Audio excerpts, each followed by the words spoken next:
नमस्कार दोस्तों। आज हम एक ऐसे छोटे से चैलेंज के बारे में बात करने वाले हैं जो देखने में बहुत साधारण लगता है, लेकिन अगर आप इसे ईमानदारी से सिर्फ 30 दिनों का करते हैं तो ये आपकी पैसों के बारे में सोचने की आदत को पूरी तरह बदल सकता है। इस चैलेंज का नाम है 30 जार चैलेंज, हर दिन एक जार। अब आप सोच रहे होंगे कि आखिर ये 30 जार चैलेंज है क्या इसमें बहुत ज़्यादा पैसे की ज़रूरत है या कोई जटिल नियम है? सच कहें तो इसमें ना ज़्यादा पैसे की ज़रूरत है और ना ही कोई मुश्किल नियम। इस चैलेंज का मूल विचार बहुत ही सरल है। आपको सिर्फ एक कांच का जार, डिब्बा या कोई भी छोटा कंटेनर लेना है और हर दिन उसमें थोड़ी सी बचत डालनी है। हम में से ज़्यादातर लोग ये सोचते हैं कि बचत तभी शुरू करेंगे जब हमारी आय ज़्यादा हो जाएगी। हम कहते हैं कि अभी तो खर्च बहुत है, बाद में बचत करेंगे।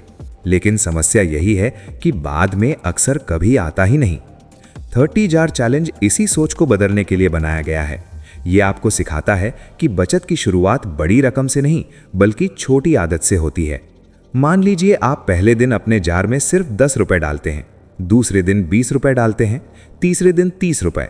इस तरह हर दिन थोड़ा थोड़ा पैसा बढ़ाते जाते हैं। कुछ लोग इसे अलग तरीके से भी करते हैं, जैसे हर दिन एक निश्चित रकम डालना, जैसे 20 या 50 रुपए। असल बात रकम नहीं है, असल बात है रोजाना बचत करने की आदत। जब आप हर दिन जार में पैसे डालते हैं तो धीरे धीरे आपको एक मानसिक संतोष महसूस होने लगता है। आपको लगता है कि भले ही रकम छोटी हो, लेकिन आप अपने भविष्य के लिए कुछ कर रहे हैं। यही छोटी सी भावना समय के साथ एक मजबूत आर्थिक आदत में बदल जाती है। अब सोचिए, अगर आप सिर्फ 30 दिनों तक रोजाना 50 रुपए भी बचाते हैं तो महीने के अंत में आपके पास 1500 रुपए हो जाएंगे। कई लोगों के लिए ये रकम बहुत बड़ी नहीं लगती, लेकिन असल में ये शुरुआत है। जब आप पहली बार अपनी बचत को एक साथ देखते हैं तो आपको एहसास होता है कि छोटे छोटे कदम भी बड़ा परिणाम दे सकते हैं। इस चैलेंज की सबसे खास बात यह है कि इसमें किसी प्रकार का दबाव नहीं है। अगर किसी दिन आपके पास ज्यादा पैसे नहीं हैं तो आप सिर्फ 10 रुपए भी डाल सकते हैं, लेकिन महत्वपूर्ण यह है कि आप उस दिन कुछ न कुछ जरूर डालें, क्योंकि ये चैलेंज पैसों से ज्यादा आपकी आदत को मजबूत करने के लिए है। कई लोग ये गलती करते हैं कि वे बचत को बहुत कठिन बना देते हैं। वे सोचते हैं कि हर महीने हजारों रुपए बचाने होंगे तभी बचत का मतलब है, लेकिन सच्चाई ये है कि बचत का सबसे पहला नियम है निरंतरता। अगर आप लगातार छोटी रकम भी बचाते हैं तो समय के साथ वही रकम बड़ी हो जाती है। 30 जार चैलेंज आपको एक और महत्वपूर्ण चीज सिखाता है, और वो है अपने खर्चों पर ध्यान देना। जब आपको पता होता है कि आज आपको अपने जार में कुछ पैसे डालने हैं तो आप दिन भर के खर्चों के बारे में थोड़ा ज्यादा सोचने लगते हैं। आप खुद से पूछते हैं कि क्या ये खर्च वास्तव में जरूरी है या नहीं। मान लीजिए आप रोजाना चाय, स्नैक्स या छोटी छोटी चीजों पर 20-30 रुपए खर्च करते हैं। अगर आप उनमें से किसी एक खर्च को छोड़कर वो पैसा जार में डाल देते हैं तो आपको महसूस होगा कि बचत करना उतना मुश्किल नहीं है जितना हम सोचते हैं। इस चैलेंज का एक मनोवैज्ञानिक फायदा भी है। जब आप जार में धीरे धीरे पैसे बढ़ते हुए देखते हैं तो आपके अंदर एक सकारात्मक भावना पैदा होती है। ये आपको और बचत करने के लिए प्रेरित करती है।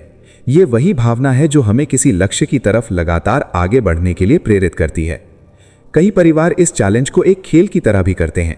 घर के सभी सदस्य अपना अपना जार रखते हैं और हर दिन उसमें थोड़ी सी बचत डालते हैं। महीने के अंत में वे देखते हैं कि किसने सबसे ज्यादा बचत की। इससे बच्चों में भी बचत की आदत विकसित होती है। अगर आप चाहें तो 30 जार चैलेंज को और भी दिलचस्प बना सकते हैं। जैसे हर दिन जार में पैसा डालते समय अपने भविष्य के किसी लक्ष्य के बारे में सोचें। हो सकता है वो एक छोटा सा ट्रिप हो, कोई जरूरी चीज खरीदना हो, या फिर सिर्फ एक इमरजेंसी फंड बनाना हो। जब आपके सामने एक स्पष्ट लक्ष्य होता है तो बचत करना और भी आसान हो जाता है, क्योंकि तब आपको पता होता है कि आप ये पैसे क्यों बचा रहे हैं। 30 दिनों के अंत में जब आप अपने जार को खोलेंगे और उसमें जमा हुए पैसे गिनेंगे तो आपको एक खास संतोष मिलेगा। शायद वो रकम बहुत बड़ी ना हो, लेकिन वो आपको ये विश्वास जरूर दिलाएगी कि आप बचत कर सकते हैं। और यही इस चैलेंज की असली ताकत है। ये आपको ये एहसास दिलाता है कि आर्थिक सुधार किसी बड़े कदम से नहीं बल्कि छोटे छोटे रोजाना के फैसलों से शुरू होता है। अगर आप चाहें तो इस 30 जार चैलेंज को 30 दिनों के बाद भी जारी रख सकते हैं। आप इसे 60 दिन, 90 दिन या पूरे साल तक कर सकते हैं। जैसे जैसे समय बीतता जाएगा आपकी बचत भी बढ़ती जाएगी और आपकी आर्थिक अनुशासन भी मजबूत होता जाएगा। याद रखिए, अमीर बनने का रास्ता हमेशा बड़े पैसे से नहीं बल्कि सही आदतों से शुरू होता है, और 30 जार चैलेंज उन्हीं सही आदतों की शुरुआत करने का एक बहुत ही सरल तरीका है। तो अगर आपने अभी तक बचत की शुरुआत नहीं की है तो आज ही एक छोटा सा जार ढूंढिए, उसे अपने कमरे में किसी ऐसी जगह रखिए जहां वो रोज आपको दिखाई दे और आज से ही उसमें पहला सिक्का या पहला नोट डाल दीजिए, क्योंकि कभी कभी एक छोटा सा कदम ही भविष्य की सबसे बड़ी शुरुआत बन जाता है।